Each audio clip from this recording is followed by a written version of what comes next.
In this video, I'm going to show you how I made this. And this is a jig I designed to cut out butterfly pieces or bow tie inlays with a router. One of the main reasons I decided to make this is because I don't have a functioning bandsaw at the moment.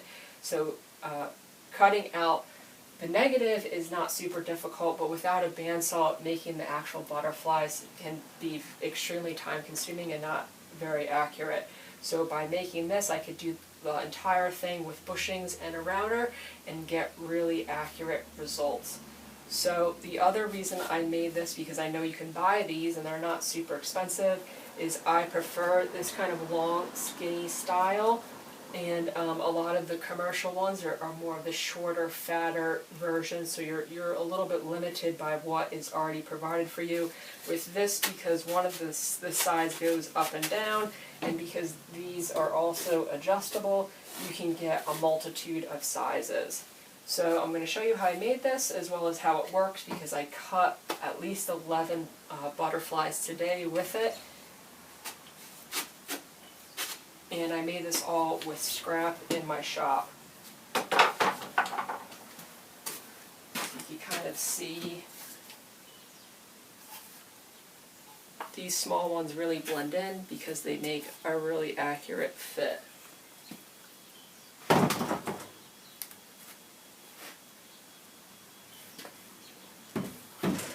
So this jig is mainly based off of principles I've seen for people that do a lot of inlay.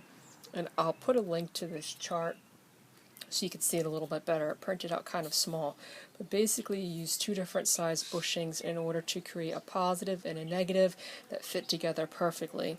So the ones I'm using, the 13/16 bushing and then the 5/16 bushing. So this chart eliminates math. You don't have to deal with it. So most of these dimensions are arbitrary because I was using scrap I had in my shop. This is 1/2 inch plywood, and the reason I'm using this thickness is because I need enough clearance in order to use the bushings. So I just rough drew a butterfly on the front, and then I'm going to cut the whole thing out on the table saw so I get nice, clean, crisp edges. And the butterfly itself is based off an 8-degree angle, which is a lot of times what people prefer. You could go between 7 and 9, so I went with the middle, I went with 8. So I'm just cutting this out according to my lines. The nice thing about this jig is if it's not perfect, it'll still work. And if you have little discrepancies, most people aren't going to notice if your lines are a little off. So then I put it on a piece of 1/4 inch plywood, and I traced where they're going to line up on that plywood. So the 1/4 inch is going to be the base. So one of these is going to be fixed in place, but I need panels to slide on top of it. So I'm just going through and cutting a bunch of curves on the top side of this. It's going to be the same thickness as the Masonite I'm using. Once that's done, I'm cutting rabbets on both sides of the pieces. And that is because they're going to sit on top of a piece of wood in order to hold everything in place. So you can see I'm doing rabbets on both of these, and then since I already cut them the angle, in order to do the rabbet on the other side I had to switch my fence to the other side of the blade. So then this once again is like a 3/32 piece of plywood Luan, and this is what the panels are going to sit on top of, so that one of them will slide on top of this and the other one will be permanently attached to it. So you can see I'm permanently attaching the fixed end, and then this one's going to slide on it. So this I wanted nice and square, so I went and triple checked to make sure it was square, and the fixed end is lining up on the opening. I didn't show it, but I just kind of rough cut a butterfly on that 1/4 inch piece of plywood so that obviously the router bit could go through. I weighted everything in place, and the next day you could see that this will slide nicely back and forth. So then with that done, I went with about 7 inches wide. These are going to be the movable pieces on the side, and then I made it about as small as it's going to get. I don't actually have a bushing to make it this small, but it's about as small as it's going to get, and I marked it because I'm going to have to put laps on this so that this Masonite could rest below both of them. Now the reasoning for this Masonite being so thin, there was a couple different design elements for this, was because originally I was using a very small 5/16 inch bushing, and I didn't want anything super thick, because if this jig gets too thick you won't be able to cut a very deep butterfly, and if it was too thin the bushings would bottom out. So after I cut the laps on the other one, and I don't film it because I already showed you how I did it on the first one, I just kind of marked some spots and put some T-nuts in place. Those are 1/4 inch T-nuts. With the T-nuts in place, I lined it up with some holes and pre-drilled those so that they could ride over this bit I have in my mounted in my router table. So I find it's easier if you pre-drill the holes. You could just slide it onto the bit and then over. This is a 1/4 inch spiral bit. So you can see, even though I have the holes, I could lower onto the blade and then just slide it over to the other one. So that Sharpie line is going to line up where the hole in the T-nut is. And like I said, most of these dimensions are arbitrary, and I'm using materials I had around. I like this Masonite with the shiny top because the router base slides really smoothly on it. I had a bunch of tear out on, not tear out, but just rough because it's Masonite. I could clean it up with a chip knife. Then I put a bigger bit in there. This is probably a 3/8 inch bit. I just gauged it off of the thickness of the head of the bolt I'm going to be using. And I'm going to go about 3/4 through this Masonite, not the whole way, about 3/4 through, and it's going to create a shallower groove that the head of the bolt will fit in, so that the base of the router won't hit it as I'm sliding it over the jig. So I'm just testing to make sure it's deep enough. So the bolts I had were a little too long and the heads of them were a little too big. You could go out and buy hardware, but I'm trying to avoid going to the store as much as possible. So I just took what I had and I ground down the top, and then I flipped it over and ground down the bottom. When you grind down the bottom like this, you usually have to take a file and kind of clean up the threads, but then it'll work perfectly. So it was a nice fix, and I avoided having to run to the store.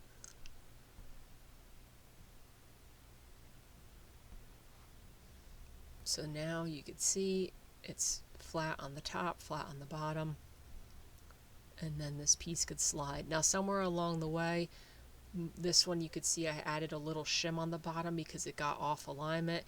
It wasn't a big deal. I added a little shim and then it ended up perfect.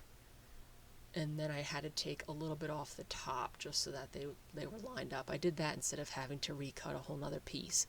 So the last thing I have to do, well, not one of the last bigger things I have to do is add a space on the back to put 2 cleats that will hold this in place so it can't lift up. And I happen to have a piece of 2x6 that was the perfect thickness for this, because once again everything on the top has to be flush, otherwise the fence of your router will hit it.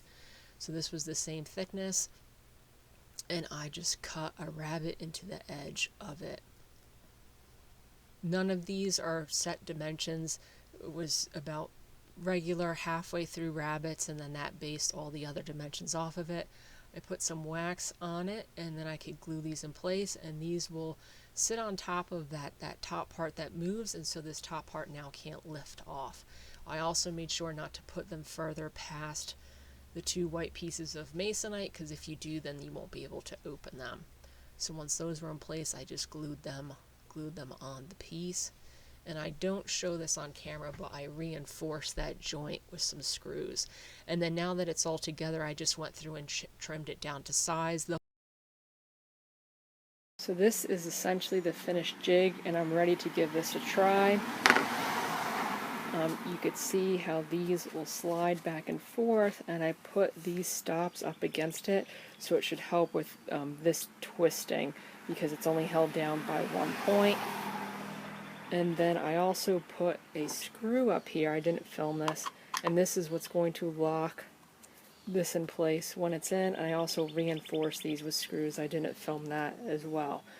I originally was going to put a set screw in here, but because I need a screwdriver to tighten these, I didn't want to have to dig out a hex head every time I wanted to tighten that, so I made that a screw as well. So you can see how by sliding this back and forth, as well as these back and forth, It's a little difficult to do with one hand. You could get a variety of sizes. So now, like any jig, I'm going to have to test it and see if it actually works. And I have plenty of plenty of wood with splits in it to test that on.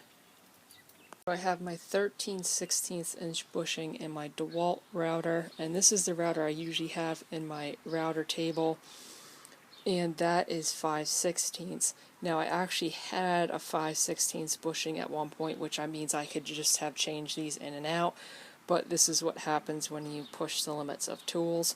I've actually kind of nicked this one as well, and that is because the inside diameter of 5/16 inch bushings is just about a 1/4 inch, so when I try and run 1/4 inch bits in there, in a pinch, it destroys them. But I don't love this style one where they kind of click in and out, but this is what I have. I don't want to buy new bushings. It's one of those things where to buy a new bushing is almost the same price as a brand new kit, so I could get away with using these two. So with all that planning, even though this is broken, it will still work. I just completely underestimated how shallow this is and how much thicker the Masonite is than I thought it was. So when I went to go cut that, it cut right into my plywood. It's only off by like a 30-second, but it's just enough to miss this lip and cut through. So because I'm using that bit, I spent 5 minutes making these little inserts. I'm going to put some double-sided tape on them, and they will go in here, just like that. So these little spacers I made ended up being twofold, because when you're cutting a very big butterfly, the fence of the router wants to tip a little bit when it's going across that span. So with those two pieces in place, it creates a nice flat surface.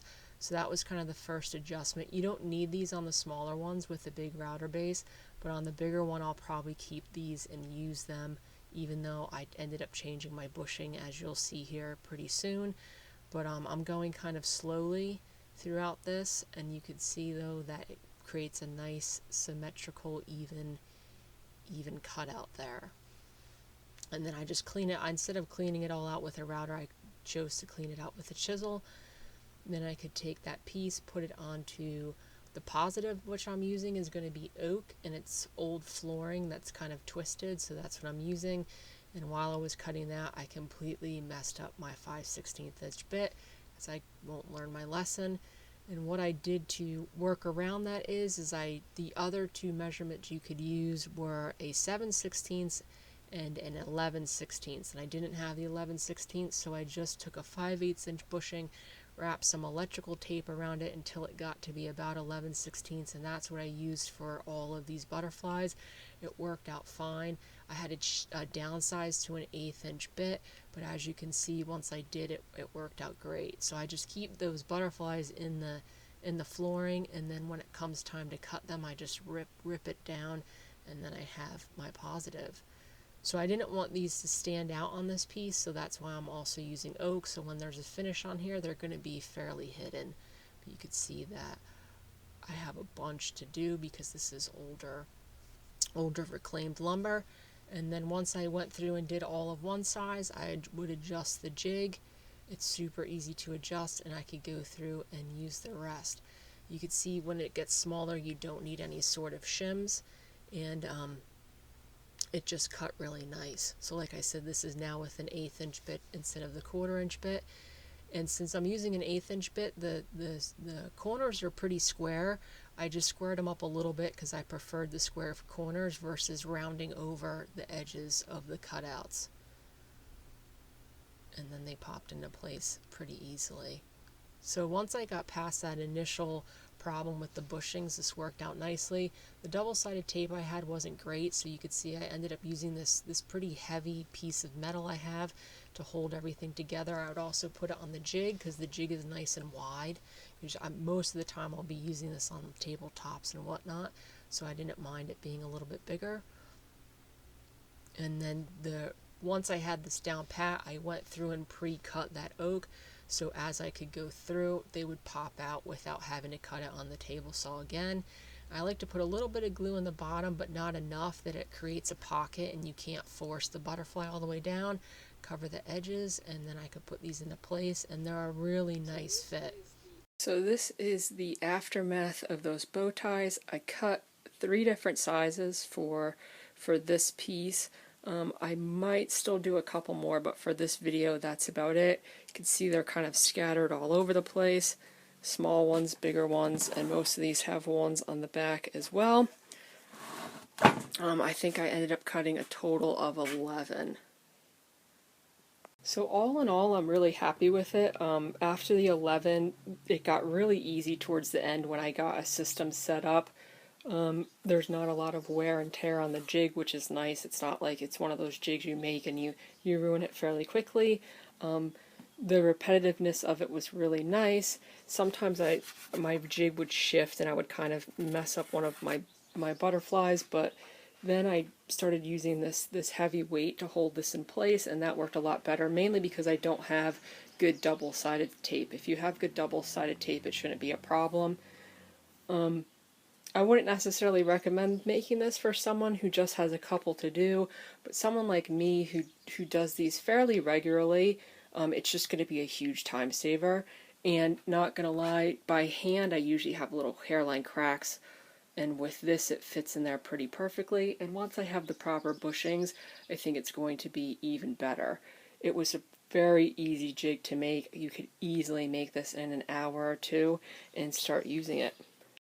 And lastly, one of the things I really like this having to troubleshoot the original bushing problem I had when I used this insert in here is I also like the look of the asymmetrical butterflies. In this project it wouldn't fit it because I'm trying to hide them almost, but in other pieces you could either take these inserts out and put slatted ones in to get asymmetrical butterflies, or even add shims on the side to kind of get the shape you want if you don't want a completely symmetrical one going on.